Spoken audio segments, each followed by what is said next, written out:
CBN Debate. Apresentação: Aldo Vilela. Começamos agora o nosso debate pelas emissoras que formam o Grupo Nordeste de Comunicação, CBN Recife, CBN Caruaru, G1 e TV Asa Branca. O ex-senador, ex-ministro Armando Monteiro Neto conosco para o nosso bate-papo, a cientista política, professora e jornalista Priscila Lapa e direto dos estúdios da CBN de Caruaru, Remi Freire. Ministro, bom dia, obrigado pela atenção, pela presença aqui nos estúdios da CBN e vamos conversar. Muito bom dia, Aldo, é um prazer voltar aqui à CBN, você que agora comanda as manhãs também. Agora eu estou matinal. Quero dizer da satisfação que tem de participar aqui dessa conversa com a cientista Priscila Lapa e com o nosso Remi Freire. É um prazer. Obrigado. Priscila, bom dia, Priscila. Obrigado em nos atender, Priscila. Bom dia, Aldo. Bom dia, senador. Bom dia, Remi. Bom dia a todos. Remi, bom dia, Remi.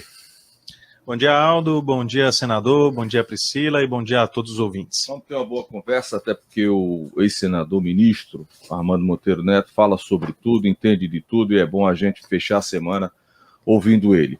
Ministro, primeiro eu queria ouvir do senhor qual é a avaliação que o senhor faz desse momento atual que a gente está vivendo na política. Veja que o senhor já ocupou cargos, Brasília o senhor conhece a fundo, o senhor foi ministro, entende muito de primeiro escalão, das entranhas de Brasília. Veja o que está acontecendo, hein? Ontem nós tivemos o ministro da Saúde convocando uma coletiva, desautorizando uma vacina em cima de uma fake news, se desmoralizando, porque todos os secretários de saúde dos estados vão continuar fazendo a vacina. A própria Anvisa foi de encontro à palavra do ministro. Veja, como homem público, como é que o senhor está enxergando esse dia a dia que a gente está vivendo no país? Olha, Aldo, eu só encontro uma palavra para definir esse processo. É rigorosamente um desgoverno. Por que é um desgoverno? Porque um governo pressupõe um sentido de direção, um rumo, um projeto, uma visão. Uhum. E esse governo Bolsonaro é um governo marcado cotidianamente por posições bizarras, extravagantes, uma certa alienação em relação, por exemplo, àquilo que representa a verdadeira agenda do país. Os problemas reais, o Bolsonaro é algo que ele não alcança, a dimensão dos problemas reais.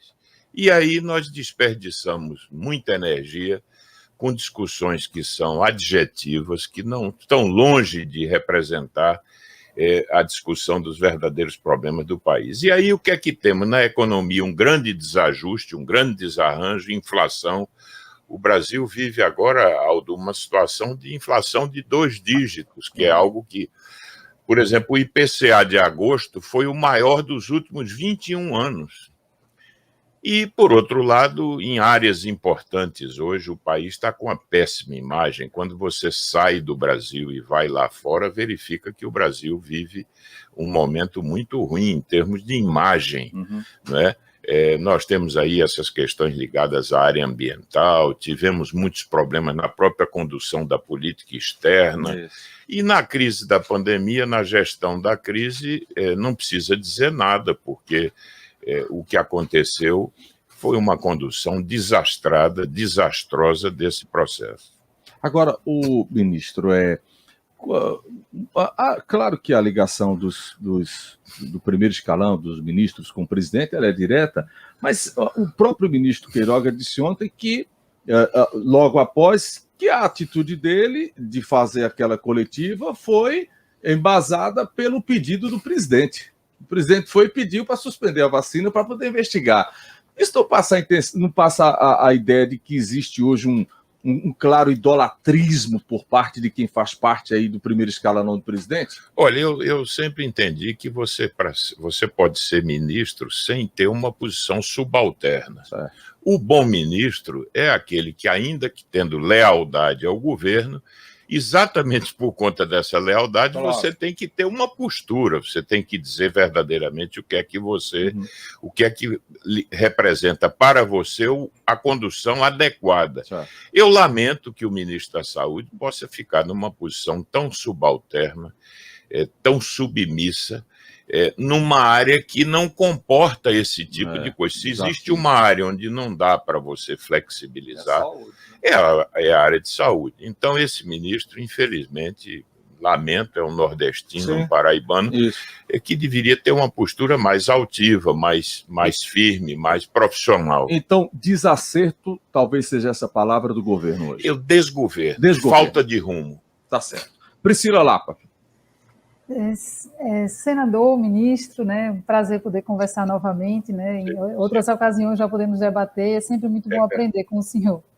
Eu tenho uma dúvida, assim, essa crise institucional, né, muita gente avalia que ela é dos dois lados, né, que o Poder Executivo, por exemplo, faz uma insurgência contra o Poder Judiciário, né, no início do mandato era contra o Poder Legislativo, falava-se da instalação de um parlamentarismo no Brasil, e agora, né, há toda essa crise com o Judiciário, né, sobretudo com a Suprema Corte.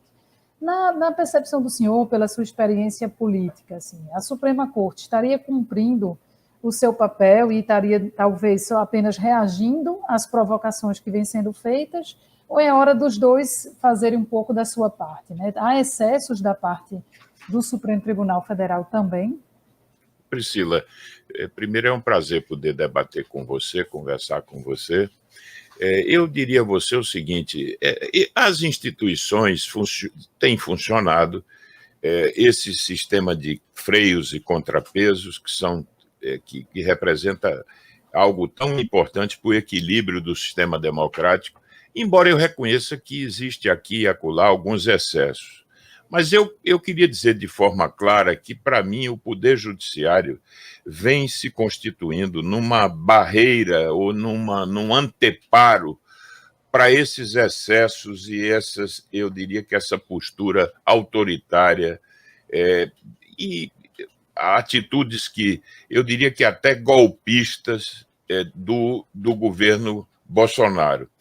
É claro que o Poder Judiciário no Brasil padece de algumas coisas. Por exemplo, eu acho que, às vezes, essa coisa das decisões monocráticas, eu sinto falta de uma certa colegialidade na decisão, em algumas decisões importantes.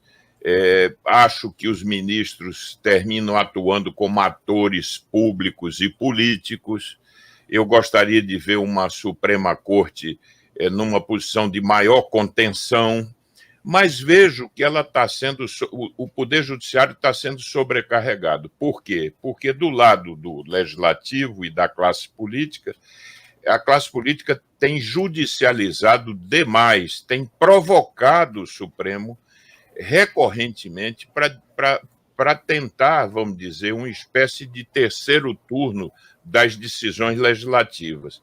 Quer dizer, é algo que eu lamento constatar, por exemplo, que os próprios parlamentares recorrem frequentemente ao Supremo, porque, ao serem vencidos em algumas votações, nas decisões deliberativas do Congresso, recorrem ao Poder Judiciário, que só atua quando é provocado o Poder Judiciário. Do outro lado, os excessos do governo Bolsonaro, que frequentemente transpõem alguns limites, obrigam também o Supremo a assumir, o Poder Judiciário a assumir uma posição de contenção desses excessos. Então, eu diria que o Poder Judiciário está sobrecarregado no Brasil, ele não está longe de ser um poder perfeito, mas que cumpre, nesse momento, um papel importante nesse sistema de freios e contrapesos que é essencial à democracia. O presidente Bolsonaro, ele estica a corda demais, senador? O presidente Bolsonaro, ele não tem uma compreensão adequada do seu papel, na minha avaliação. E ele acha que, frequentemente, que não há limites para a atuação do Executivo. E, às vezes, Aldo, frequentemente mal assessorado. Veja, por exemplo, esse último episódio que obrigou o presidente do Congresso a devolver a medida provisória da fake news. Uhum. Ora, qualquer assessoria minimamente independente, eu não vou dizer independente, mas que tivesse maior zelo, diria ao presidente, não faça isso, né? Porque essa é uma seara em que não cabe, que não é próprio tratá-la por via de medida provisória. Uhum. É algo que está... que se relaciona com direitos fundamentais, com alguns preceitos que você não pode tratar isso via medida provisória. E aí o governo passa frequentemente por essas situações de constrangimento, vexames, de ver uma medida provisória devolvida ao Poder Executivo. Então, eu acho que o presidente não tem muito conhecimento do seu papel, ele não conhece bem, eu diria que os limites de atuação do Poder Executivo, e acho que o presidente até hoje não assumiu verdadeiramente a sua função. Ele vive como um candidato permanentemente, falando para o seu público, numa estratégia de enfrentamento permanente, e agora, ao que parece, tendo também uma erosão muito grande de popularidade que o estimula também a assumir posições perigosas na área da economia. Acho que nós estamos aí, é outro ponto que me preocupa. Acho que a condução da política econômica está indo na direção de uma posição populista e pouco responsável do ponto de vista fiscal. Remy, vamos até os estúdios da CBN Caruaru. Bom, vou aproveitar que o senhor entrou na questão econômica, falar sobre alguns dados recentes, divulgados inclusive pela Confederação Nacional da Indústria, que mostram um acumulado de quase 13% nesse primeiro semestre do ano.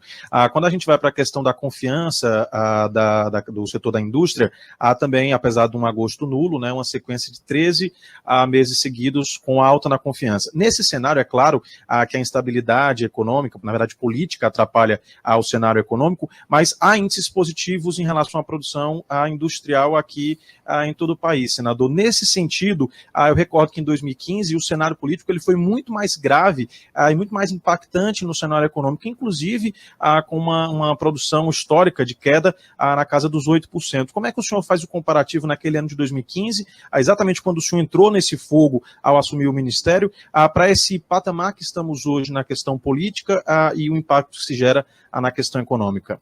Veja, na realidade nós temos aí um período, você quando fala de 2015, 2016, nós tivemos uma crise política aguda, o governo perdia condições de governabilidade, a luta estava já aberta no Congresso Nacional, você deve lembrar das pautas bombas, a oposição já tinha uma estratégia clara de confrontação. O governo Dilma, eu participei do segundo governo, o segundo governo quis corrigir rumos. Lembro que tive ao lado lá da área econômica o Joaquim Levy, que era claramente um economista pró-mercado e que tinha uma posição muito pró-ajuste fiscal.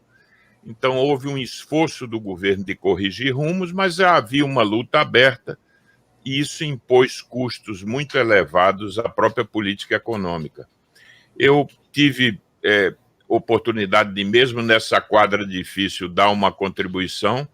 Acho que foquei muito a ação externa. O Ministério teve um papel muito proativo na celebração de acordos de investimento, acordos, vamos dizer, no setor automotivo para exportação de veículos. Tivemos um acordo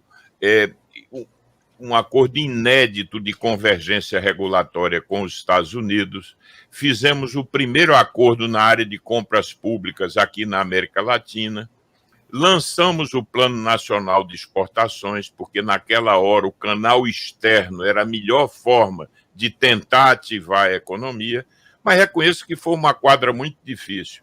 E acho que agora o Brasil vive uma situação em que haviam, sim, melhores condições para que houvesse uma retomada mais sustentável da economia. No entanto, há por conta dessas posturas do governo, uma instabilidade que é percebida pelos agentes econômicos e, na medida em que o processo eleitoral se aproxima, esse quadro vai se agudizando e, diante dessas incertezas, e de algumas posturas equivocadas do governo, há sim uma espécie de... acho que os agentes econômicos estão esperando, estão adiando investimentos. A recuperação da indústria que você referiu esse ano, ela se dá sobre uma base muito deprimida, que é a base do ano passado, onde houve uma queda de produção muito acentuada. Portanto, essa retomada se dá numa base que é muito deprimida, que é a do ano passado. Eu quero lembrar que o Brasil ainda não retomou os níveis, por exemplo, o nível da atividade econômica hoje não alcançou os níveis de 2013 ainda. Então, o Brasil ainda está num processo, infelizmente, de uma recuperação que não se completou. E agora, você que acompanha a economia sabe que as projeções para 2022 estão sendo revistas pelos bancos e pelos analistas, que apontam um crescimento muito modesto no próximo ano. Por exemplo, a mediana das avaliações já aponta para 1% de crescimento no próximo ano. Então, essa é uma questão que nos inquieta. Por que o Brasil cresce pouco? Porque o Brasil, a despeito do imenso potencial que tem, da imensa energia empreendedora, é uma economia de baixo crescimento, o que já se verifica há mais de uma década. Eu acho que porque atrasamos a agenda de reformas, porque não tivemos claramente um sentido de rumo, de direção, de um projeto estratégico, e eu acho que esse é o tema que vai ser, eu espero, priorizado no debate sucessório agora em 2022.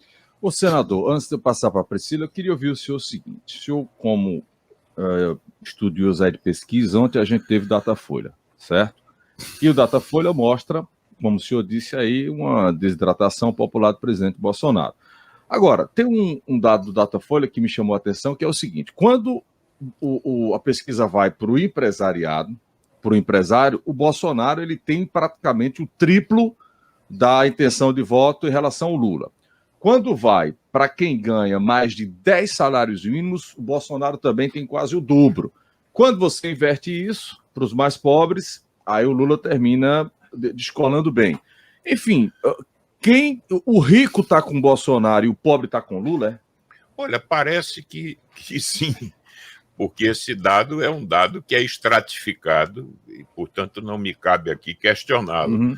Eu acho o seguinte, que esses setores da elite empresarial, o grande capital já tem hoje uma grande desconfiança com o governo Bolsonaro. Tanto Certo. que você viu aquele manifesto de grandes empresários e, há pouco tempo, setores do agronegócio, os bancos. Então, já existe no chamado grande capital uma preocupação com os rumos do Brasil e uma grande frustração com o governo Bolsonaro. Tá. Porque, veja, a agenda de Bolsonaro no começo, sobretudo aquela agenda que era vocalizada pelo ministro Paulo Guedes, ela seduzia muito o capital, uma agenda liberal, genuinamente liberal. Que é o Paulo Guedes, né? Privatizações, uma visão pró-mercado, etc. Nada então, colocado em prática. Acontece que, pouco a pouco, setores do grande capital foram se dando conta que esse projeto não andou, as privatizações ficaram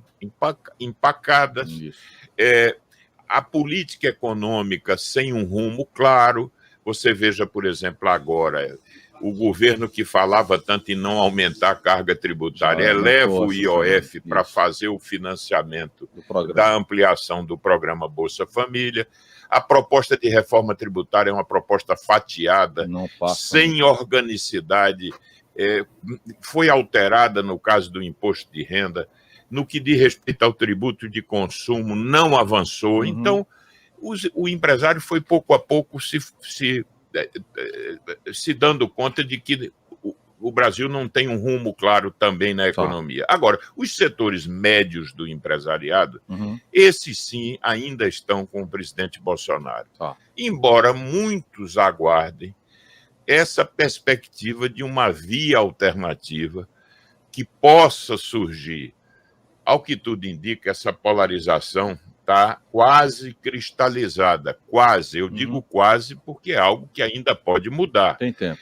Se surgir um nome, Aldo, que seja também pró-mercado, claramente, nessa visão, e que represente uma perspectiva nova, eu acho que ainda pode haver uma migração desses setores do médio empresariado para esse nome. Quer dizer, há espaço para o terceiro nome? Eu acho que sim.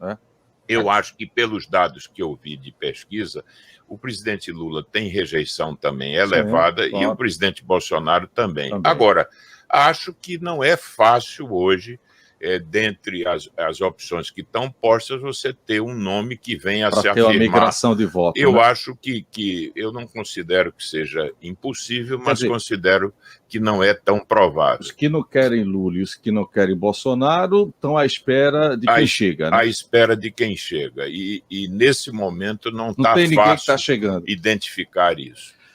Priscila. Pegando aí o gancho da pergunta de Aldo, né, que eu ia fazê-la também, Aldo, sobre a pesquisa, né, sobre essa questão de apoios dos setores econômicos, e o senhor falou em cristalização. A minha dúvida é, será que o tema, né, a grande agenda da eleição ano que vem vai ser a economia? Porque foi uma coisa que espantou, né, as pessoas, como é que com toda essa questão da econômica, desemprego, inflação, que afeta diretamente a sociedade, você tem um presidente que consegue botar aquela multidão na rua que colocou no 7 de setembro, né? Para muita gente isso é incompatível, né? Mostrando claramente que essa agenda ideológica, né, com um cunho mais ideológico, a pauta de costumes, ela ainda tem uma força muito grande.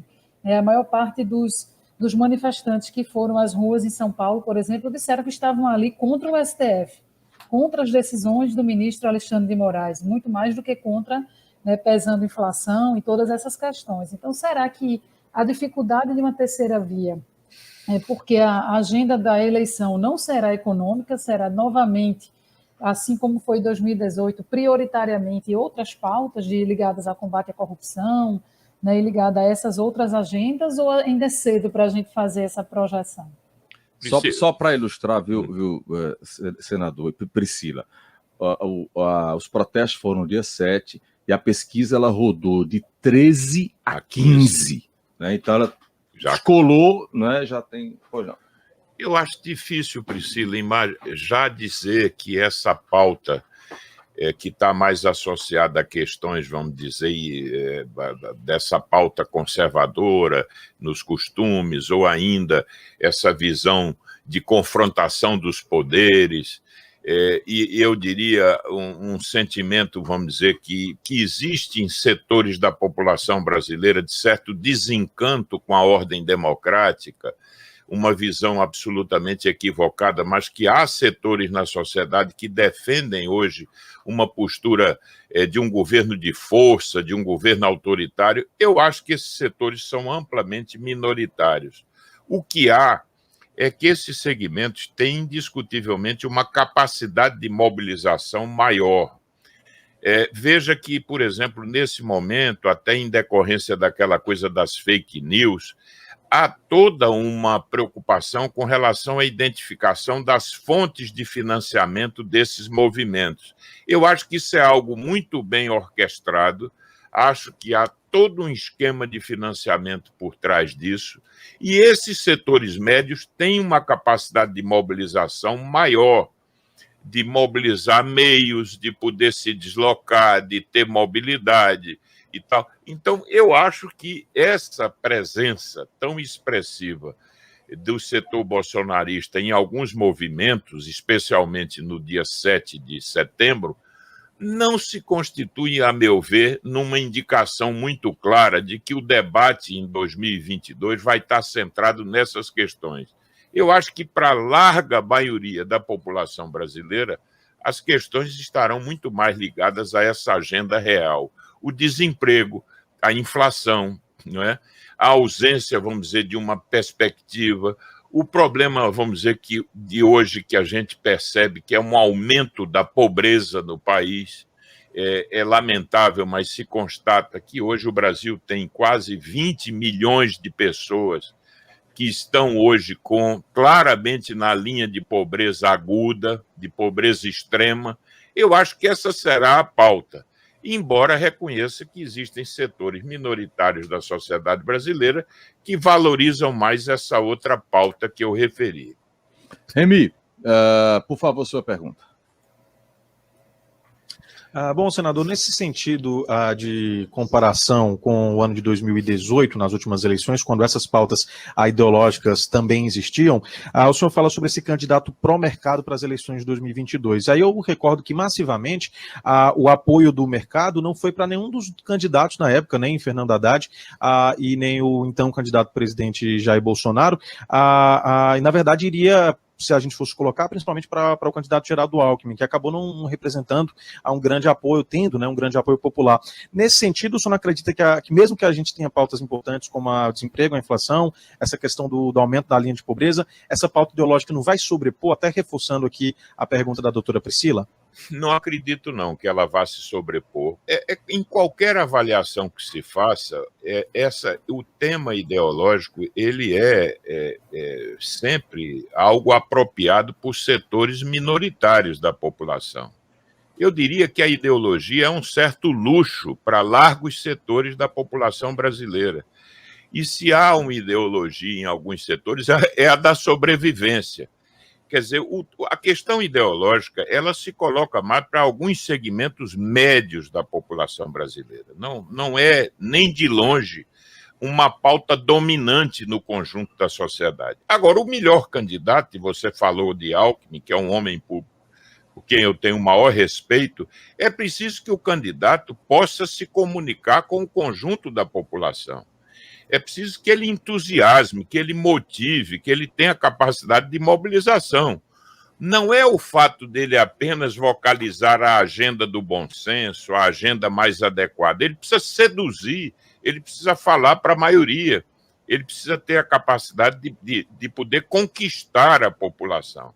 Mas eu insisto, eu acho que a pauta ideológica não é uma pauta dominante na sociedade brasileira, embora ela seja muito forte em alguns segmentos. Deixa eu pedir permissão para o senhor, para o Remy e para a Priscila. Rápido intervalo, já já a gente volta pela CBN para todo o estado de Pernambuco com o ex-ministro Armando Monteiro Neto. CBN Debate.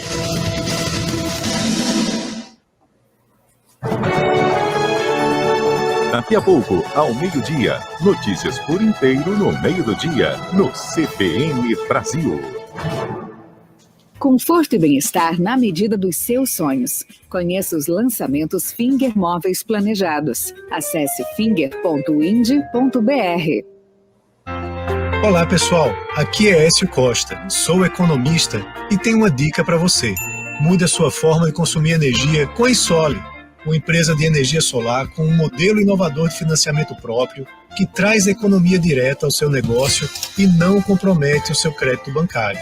Esqueça os reajustes tarifários e use energia limpa e renovável. Acesse insole.com.br e venha para a energia solar. Está na hora de mudar. CBN.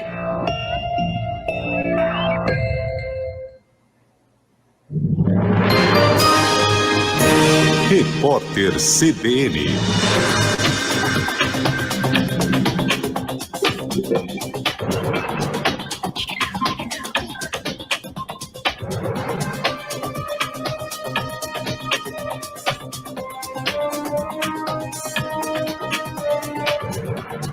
Sexta-feira, 17 de setembro de 2021. O ministro Nunes Marques suspendeu o julgamento no Supremo Tribunal Federal de 12 ações que discutem a posse, a compra, o registro e a tributação sobre armas e munições. As 12 ações, de um total de 14 propostas, foram realizadas pelo governo. A decisão de Nunes Marques foi tomada após o voto do ministro da Corte, Alexandre de Moraes, apontar que o presidente Jair Bolsonaro extrapolou o poder de regulamentar a política armamentista. Até a conclusão do julgamento, a maior parte das modificações feitas pelo governo foram suspensas pelos ministros Edson Fachin, Rosa Weber e Alexandre de Moraes, que são relatores dos processos. Um levantamento da Fundação Getúlio Vargas mostrou que mais da metade da inflação é resultado da disparada dos combustíveis, energia e carne. A inflação chegou a 9,68% no acumulado de 12 meses até agosto. Segundo a pesquisa, se os preços desses itens tivessem permanecido estáveis, o Índice Nacional de Preço ao Consumidor Amplo estaria abaixo de 5% e ainda dentro da meta fixada pelo governo para o ano. A Anistia Internacional condenou a impunidade que prevalece no Irã pelas mortes de pessoas sob custódia. Só na última década, mais de 70 casos desse tipo foram relatados. O documento da anistia foi divulgado após vídeos serem disseminados no exterior que mostram atos de violência contra detentos no país. As informações são da Agência de Notícias France Press. No horário de Brasília, 11h33. Repórter CBN. As principais notícias do dia a cada meia hora.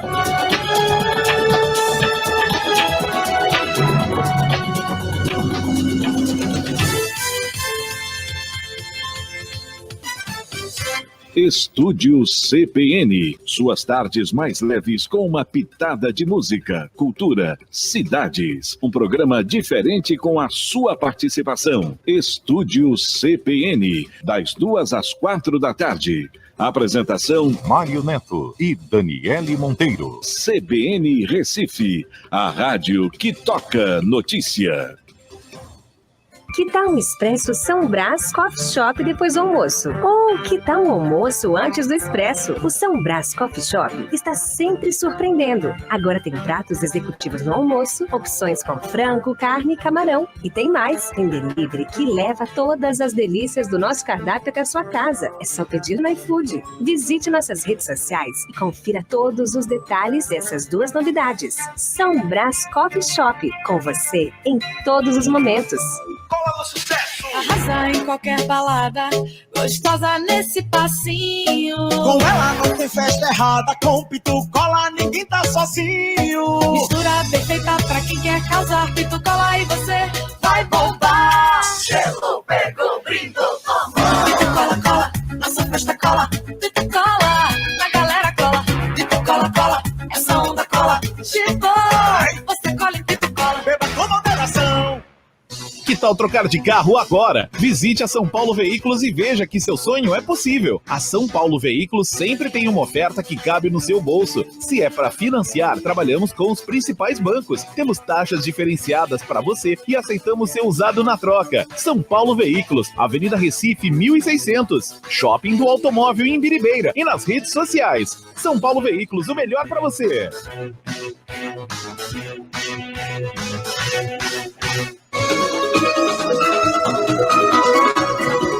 CBN Recife. 11h35. CBN Debate. Apresentação: Aldo Vilela. Seguimos pelas emissoras que formam o Grupo Nordeste de Comunicação, CBN Recife, CBN Caruaru, G1 e TV Asa Branca, o ex-ministro e senador Armando Monteiro Neto conosco. Muitas perguntas, viu, senador? Muitas manifestações de ouvintes. O João Euler Gama, ele pergunta: Aldo, por favor, pergunte ao ministro se é viável a tributação progressiva de impostos para quem ganha mais. Eu acho que sim. Um dos imperativos de qualquer sistema tributário é a justiça tributária, que se expressa na ideia de que quem ganha mais deve pagar mais. Ou seja, a capacidade contributiva se dá na medida em que você tenha mais renda. O Brasil precisa construir um sistema mais progressivo. Uhum. O nosso sistema é regressivo. Ou seja, ele é penoso, né? Para quem não ganha. Quem paga mais é quem ganha menos no Brasil. E agora nós precisamos avançar nesse processo, não apenas fazendo uma maior progressividade na tributação dos próprios rendimentos do trabalho, como também taxando dividendos, que é algo que eu reconheço como uma coisa que o Brasil precisa fazer. Ganhos de capital precisam ser mais tributados no Brasil. Uhum. Quando o imposto de renda oferecer uma maior contribuição ao conjunto da arrecadação, você vai poder reduzir um pouco a tributação sobre o consumo, que é o que penaliza mais os pobres. Ou seja, na cesta de consumo popular, o peso dos tributos é muito elevado. Uhum. Como é que você compensa isso? Porque o Estado não pode perder a arrecadação, tributando mais os ganhos de capital e a renda. Portanto, o Brasil precisa, sim, construir um sistema tributário que seja mais progressivo e que, ao mesmo tempo, seja suficientemente racional para também não desestimular a formação da poupança, que, em último caso, é o que gera a riqueza e o que produz o investimento. Deixa eu voltar para uma questão política com o senhor, antes de abrir para a pergunta da Priscila e do Remy. Veja, a gente falava e tratava no primeiro bloco sobre as perspectivas para o ano que vem nessa questão eleitoral. Um dos nomes que se fala, senador, sempre para a disputa presidencial é do João Dória. Que o Dória saiu na frente, que a gente só está vacinando por conta do Dória e porque o Dória comanda a maior capital do país, enfim. Por que o Dória não está chegando na pontuação? Qual é o seu entendimento sobre João Dória? É possível que o Dória dê uma guinada, dê uma virada nos próximos meses e seja um nome forte dessa terceira via, desse terceiro nome? Qual é o entendimento do senhor em relação ao nome João Dória? Olha, Aldo, eu não excluo o Dória eu acho que o Dória tem condições de poder ser alçado a uma posição de maior força no processo eleitoral. Por quê? Porque ele é um governador de um estado de grande peso, ele precisa recuperar a popularidade em São Paulo, isso será uma condição indispensável para o projeto nacional dele. E há indicações, eu tenho essas indicações, de que a curva de popularidade dele começa a se alterar em São Paulo no sentido de favorecê-lo. Tá, para cima, então. Isso se explica, Aldo. Por quê? Porque, num primeiro momento, ele teve o ônus dessas medidas restritivas do período da pandemia. Você paralisar a economia, bloquear o setor de serviços, isso é algo muito oneroso, restringir a mobilidade. Para o lockdown, né? O lockdown, isso para qualquer governante é algo oneroso. E para um país, e para um estado como São Paulo, que tem uma atividade muito vigorosa no setor de serviços, na economia, isso impôs um ônus muito grande a ele. No entanto, esse período está ficando para trás, e agora o que ele tem é um grande programa de investimentos, um programa que alcança quase 50 bilhões de reais nesses próximos 2 anos. São quase 8 mil obras, Aldo, que estão em curso em São Paulo. Ele faz um bom governo, segundo a média das avaliações. E eu acho que ele terá condições, ele vencerá as prévias, eu acho, por conta da maior estrutura. Se ele recuperar a popularidade em São Paulo, e se ele se ele vencer esse desafio, que é de conseguir nacionalizar minimamente o seu nome, e aí isso dependerá muito das alianças, do discurso, da capacidade de falar para o Brasil profundo, porque o problema do Dória, às vezes, é uma identificação muito com a coisa do paulistano de elite. Exato, almofadinha. É preciso conhecer a média de um país como o Brasil, um país heterogêneo, um país desigual, falar com esse Brasil profundo, com aquilo que representa as aspirações do cidadão médio do país. Esse é o grande desafio que ele terá. Agora, eu não costumo subestimar as pessoas que são obstinadas, organizadas, porque o Dória tem um senso de organização, tem uma boa equipe, eu conheço algumas pessoas da equipe, portanto, eu não subestimo o Dória, mas reconheço que ele tem muitos obstáculos ainda a serem vencidos. Tem potencial do ponto de vista de administração, né? Acho administrativamente ele é bom. Acho que sim. Priscila. Pegando aí o gancho dessa questão dos governadores na pandemia, como é que o senhor avalia o desempenho de Pernambuco, né? A gente errou mais, acertou mais, e o quanto isso tem impactado no cenário que a gente tem hoje, pensando em recuperação econômica aqui em Pernambuco? Olha, Priscila, eu acho que na pandemia o governo do estado cumpriu um papel, eu diria que não é assim o melhor parâmetro em termos de avaliação, mas eu diria que também o estado pôde atravessar aí o processo. Nós ao final tivemos um resultado. Na primeira fase, Pernambuco tinha uma posição muito ruim, quando se considerava o número de mortes por 100 mil, por milhão de habitantes. Essa posição foi se alterando em função da própria curva da pandemia. Quando se espalhou pelo país, você teve alguns corredores, algumas entradas, e depois essa coisa foi se espalhando. Eu acho que, no primeiro momento, nós tivemos alguns problemas, sem dúvida nenhuma, na condução, no gerenciamento da crise, mas quando eu examino o problema da economia de Pernambuco, eu vejo fatores que são extra-pandemia e que persistiram ao longo dos governos Paulo Câmara e foram até agravados. Veja, Priscila, Não é sem razão que Pernambuco tem a maior taxa de desemprego do Brasil, 21,6%. A média nacional é 14%, que já é elevadíssima, e a média regional se situa em torno de 17%, 18%. Então, Pernambuco tem uma taxa de desemprego muito alta. E aí a pergunta, por quê? Nós temos um espaço geoeconômico deprimido, do tal Nordeste setentrional. Pernambuco é o espaço que mais evidencia essas dificuldades e essas contradições, mas, ao mesmo tempo, nós temos uma combinação muito ruim. Um relatório do Banco Mundial apontou que nós temos o pior ambiente de negócios do Brasil. É um relatório de uma instituição multilateral, isenta, portanto, que diz que Pernambuco é o pior ambiente para se empreender no Brasil. O pequeno empresário tem dificuldade com a burocracia, com a pauta de tributação de ICM. Para você conseguir um alvará de construção é difícil. Para você fazer uma transferência imobiliária é complicado. Para resolver uma disputa comercial é algo também difícil. Então, esse é um componente. Agora, o outro componente que está mais diretamente ligado ao desempenho do governo. Pernambuco, nos últimos 5 anos, é um dos estados que menos investiu no Nordeste. Eu estou falando em investimento público. Pasmem, eu quero dar o número e queria algo que ficasse registrado.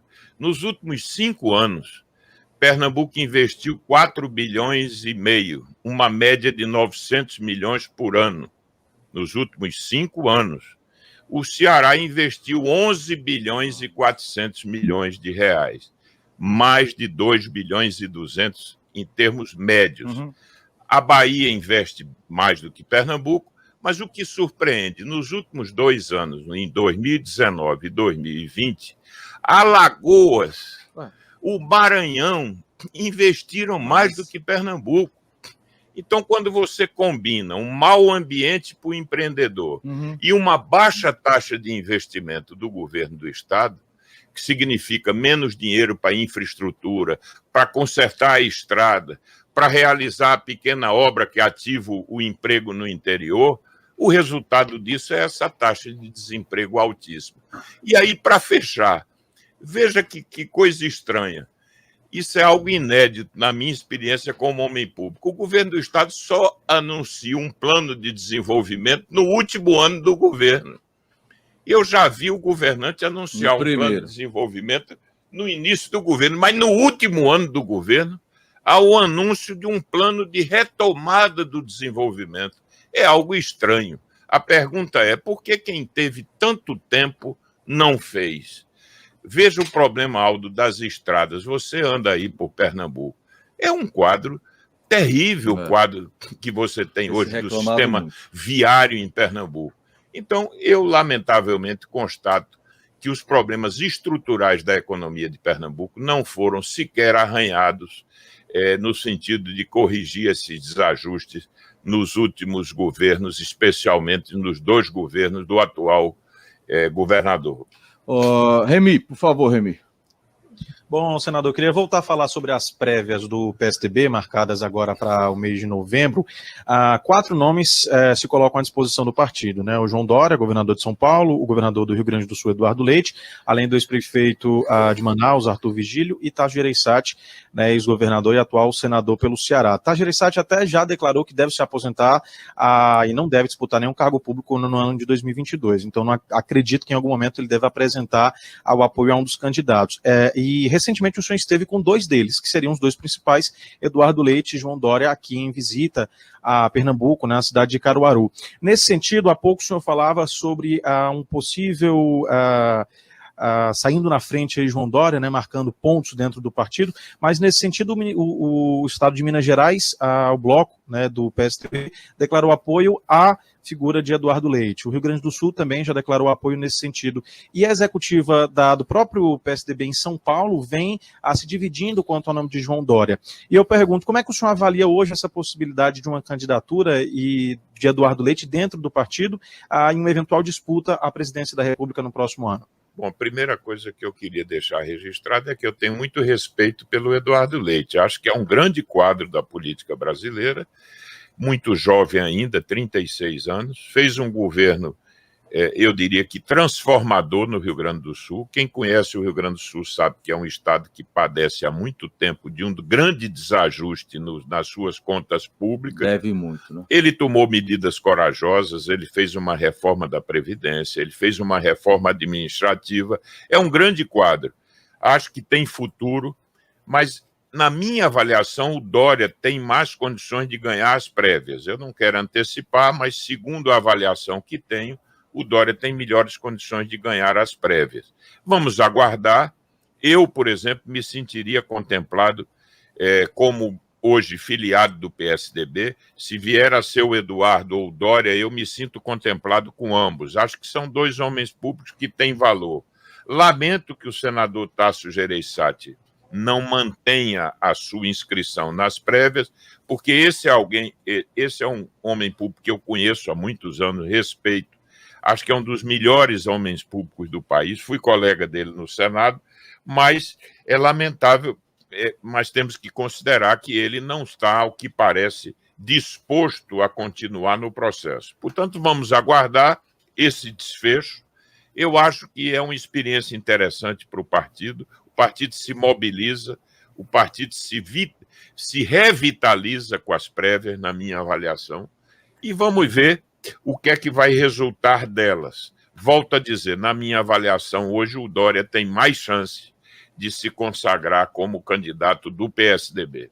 Deixa eu voltar só para o local. Já é hora de começar a estruturar a oposição, senador, para o ano que vem. O senhor defende uma única candidatura, acha que tem que ter mais? Os nomes colocados aí, se fala muito em Raquel, se fala muito em Miguel, um terceiro nome seria Anderson. Enfim, como é que o senhor está observando essa movimentação local e qual é o seu entendimento para o ano que vem? Aldo, eu estou muito animado com o quadro que se desenha para as oposições em Pernambuco. Por quê? Porque nós temos quadros. Tem mais nomes. Acho que Pernambuco vive um momento de renovação dos quadros políticos. Eu falo isso com a autoridade de quem esteve nas últimas duas disputas majoritárias, Sim. Mas acho que está na hora de renovar. E renovar significa não apenas incorporar novas idades, mas incorporar novas mentalidades. E eu acho que temos um bom cardápio. Raquel, Miguel, Anderson, eu acho que são bons quadros, porque é o novo que já tem o que mostrar. A melhor situação da política é essa, é alguém que representa a renovação, mas que não é um salto no escuro. Ou seja, nos três casos, nós estamos falando de 3 gestores públicos aprovados, reeleitos, o que significa dizer que ele já tem o que mostrar. No caso de Raquel, me impressiona a bela trajetória que ela tem, porque Raquel fez opção pela vida pública, pela via do concurso pela via eleitoral. Exato. Ela foi delegada concursada, hoje, procuradora, secretária de Estado de Eduardo Campos, se diga. Da Juventude.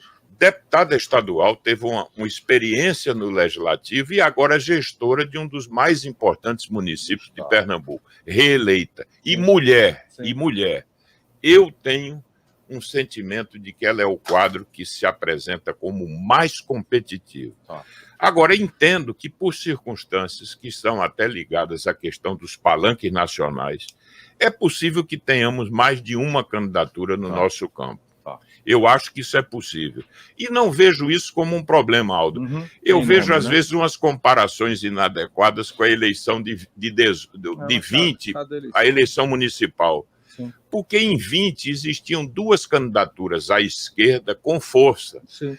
Portanto, o centro e a centro-direita não deveriam ter se dividido. Perfeito. E o que aconteceu é que esses 2 candidatos mais à esquerda foram para o segundo turno. Exato. Na eleição de 22, o quadro que se desenha é de uma candidatura nesse campo chamado de esquerda. Certo. O que significa dizer que podemos ter mais de um nome ao centro, ou até mesmo à direita, porque tem esses setores mais bolsonaristas. Perfeito. Eu não vejo problema nisso e acho que no segundo turno nós nos reuniremos certamente e acho que há uma condição agora extraordinária de interromper esse longo domínio do PSB. Então, as oposições estão mais fortalecidas para o ano que vem, né? Considero muito fortalecidas e vejo o campo governista hoje sem uma alternativa clara, que anime, que motive. Falar do partido dos outros nunca é bom, né? Mas veja, o fato do ex-prefeito Geraldo Júlio, por carta essa semana, chancelar que não é candidato, é mais um motivo para o PSB começar a bater cabeça? Veja, eu acho que a oposição não pode escolher candidato no outro campo. Eu acho que é uma coisa reveladora de que há problemas nesse campo. Há problemas nesse campo e que isso produz um efeito no ambiente político também. Eu acho que esse favoritismo do campo governista cada dia vai ser menos percebido na dinâmica desse processo político sucessório em Pernambuco. Perfeito. Priscila, sua última pergunta, viu? De hoje. De hoje, né? Vamos lá. CPI do Senado, né? Muita gente está perguntando se a CPI está conduzindo bem os trabalhos, parece que cada dia, né, puxa um novo fio de investigação. Na avaliação do senhor, a CPI já contribuiu ou ela tem chance ainda de não dar em nada? Priscila, você sabe que eu sempre fui assim, uma posição pessoal. Quando me viam com esses requerimentos, lista para fazer CPI, eu sempre tive uma natural indisposição, porque sempre achei que as CPIs eram um palco, muitas vezes, eu diria que de processos que não se relacionavam propriamente com interesse maior como instrumento de fiscalização e controle, e sim como instrumento político propriamente, no sentido de atender interesses de grupos. Mas eu devo reconhecer que, nesse caso específico, essa CPI cumpriu um papel. Acho que cumpriu um papel para esclarecer que tivemos, sim, problemas graves na condução da crise da sanitária que o Brasil enfrentou. Acho que ela revela também algumas conexões que são reveladoras, muitas vezes, de como funciona esse ambiente na área de saúde no Brasil, lamentavelmente, e acho que ela vai se constituir, ao final, numa contribuição, vai oferecer uma contribuição importante para a responsabilização de algumas figuras em todo esse processo. Portanto, eu acho que, apesar de alguns excessos, eventualmente, ela cumpriu um papel relevante, o que significa dizer que o Congresso deu, através dela, uma contribuição importante. Remy, sua pergunta, Remy. Bom, senador, já perguntei isso inúmeras vezes, inclusive para a prefeita Raquel Lira, na semana passada, quando participamos aqui do debate. A prefeita tem apoio das lideranças nacionais, tem apoio interno do PSDB, tem apoio até de outros partidos, como é o Cidadania, do deputado Daniel Coelho. O que falta, então, para a prefeita Raquel Lira se colocar como candidato ao governo do Estado em 2022? Olha, eu acho que cada candidato, cada político tem o seu tempo. No caso da prefeita Raquel, ela acumula, quer dizer, ela tem hoje a responsabilidade de conduzir uma cidade importante como Caruaru. Ela está muito focada nas questões lá de Caruaru, e é natural que esteja. Ela assumiu compromissos em praça pública, mas eu percebo, como companheiro de partido, que ela tem já a compreensão também do seu papel político, que vai além de Caruaru. Ela foi guindada naturalmente a uma posição em Pernambuco em que ela já é percebida como alguém que está destinada a cumprir um papel importante nesse momento. Eu espero que ela possa cada vez mais se sintonizar com esse sentimento que Pernambuco já começa a demonstrar, e eu quero dizer que terei muita satisfação de caminhar ao lado dela, e no que depender de mim, vou estimulá-la a participar desse processo. Alguém me perguntou em Caruaru uma vez, mas ela vai deixar de servir a Caruaru? Eu digo, não. Nesse momento, Caruaru vai servir a Pernambuco, emprestando o nome de Raquel para um projeto que eu identifique como verdadeiramente transformador e inovador em Pernambuco. Senador, obrigado pela sua atenção mais uma vez, pela presença aqui nos estúdios da CBN, e até o próximo encontro, viu? Aldo, eu agradeço muito a oportunidade, quero agradecer muito a Priscila e ao nosso amigo Remy, e me coloco sempre à disposição de vocês. Muito obrigado pela oportunidade. Obrigado. Priscila, abraço. Obrigado pela atenção, Priscila. Obrigada, Aldo. Conversa boa, a gente aprende muito. Valeu Muito aí bom. a oportunidade. Obrigado, Remy. Abraço. Obrigado, Remy. Valeu, Aldo. Até mais. Daqui a pouco a gente disponibiliza esse debate em todas as redes sociais da CBN.